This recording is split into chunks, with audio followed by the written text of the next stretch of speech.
नमस्ते। हमारे जितने छोटे भाई बहन हैं सबको दिल से प्यार, और जितने बड़े भाई बहन माता पिता हैं सबकी मैं चरण स्पर्श करती हूँ। दिल वाले गईले राजा बोतल में भरी के, दिल वाले गईले राजा बोतल में भरी के,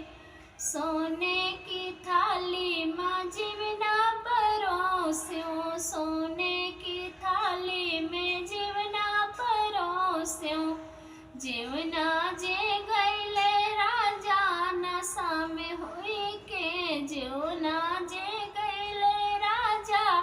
नशा में हुई के, दिल वाले गईले राजा बोतल में भरी के,